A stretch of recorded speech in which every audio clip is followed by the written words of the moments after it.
Hello there, I'm Lady Loy on Gold Standard Radio every Saturday on the Roller Coaster Show, 7 till 9. And I wanted to talk about what it was like to be a black person before slavery. And it's something that we don't really ask ourselves often enough.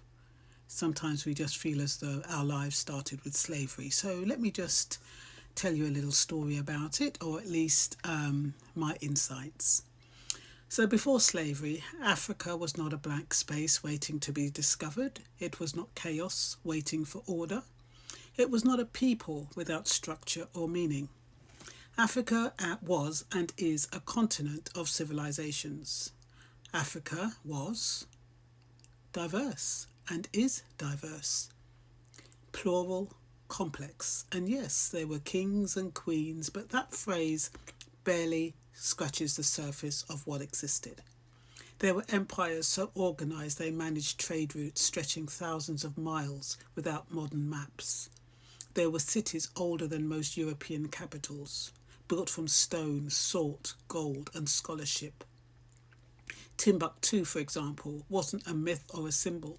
It was a living centre of learning with libraries holding thousands of manuscripts on mathematics, astronomy, medicine, law, poetry and theology. People travelled across deserts not to conquer it, but to study there. Before slavery, power didn't always look like domination.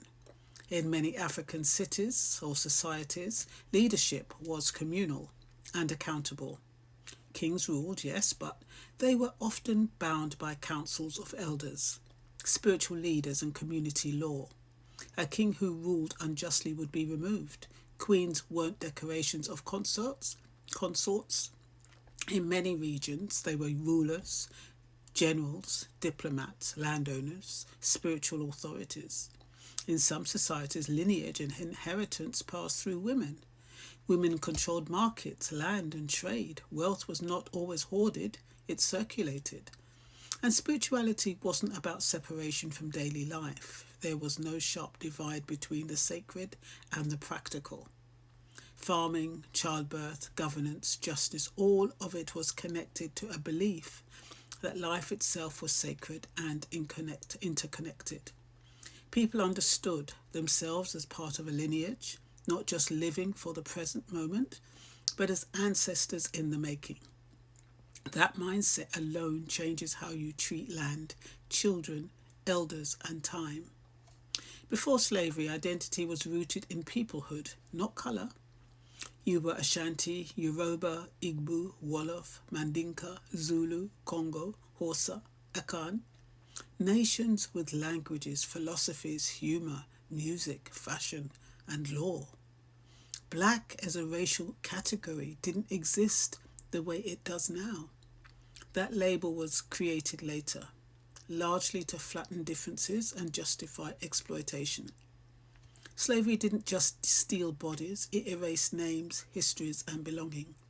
And that erasure is why today so many of us feel like we started at the plantation, as if our story began in chains instead of being interrupted by them. What slavery did beyond the physical brutality was fracture memory. It cut people off from their past so completely that generations later, descendants would ask, were we anything before this? That question itself is evidence of how deep the wound goes, because no civilization that was truly nothing could survive what ancestors survived and still produce music, language, food, faith, humour, creativity, resistance and love. The resilience people praise in us today did not come out of nowhere, it was inherited. The ability to organise under pressure, to build community in hostile environments, to communicate coded messages, to adapt spiritually. Those are not accidental traits, they are remnants of culture that already knew how to govern, trade, teach, heal and remember. So yes, there were kings and queens, but more importantly, there were systems, there was knowledge, there was dignity, there was continuity. And here's the part people don't say enough. Knowing this history isn't about replacing pain with pride like a costume. It's not about pretending slavery didn't devastate us. It's about understanding that slavery was not the measure of our worth. It was the theft of it. When you realize that, something shifts. You stop seeing yourself as someone trying to rise above a broken beginning and start seeing yourself as someone reconnecting to a disrupted inheritance. You don't need to know every dynasty or date to begin that reconnection. Sometimes it starts with allowing yourself to believe that your ancestors were full human beings before they were brutalized. That they laughed, planned futures, argued politics, fell in love, made mistakes, worshipped and dreamed, just like you. And maybe that's why this question matters so much right now, because when you don't know where you come from, comparison fills the gap. But when you begin to understand that your history didn't start in deficit, you stop asking, why don't we have what they have? And start asking, what was taken and what can be rebuilt in new ways? This isn't about going backwards. You can't live in the past, but you can let the truth of the past correct the lies you were taught about yourself. You come from a people who were not born enslaved, they were captured. You come from cultures that were not primitive, they were targeted. You come from lineages that were not weak, they were disrupted.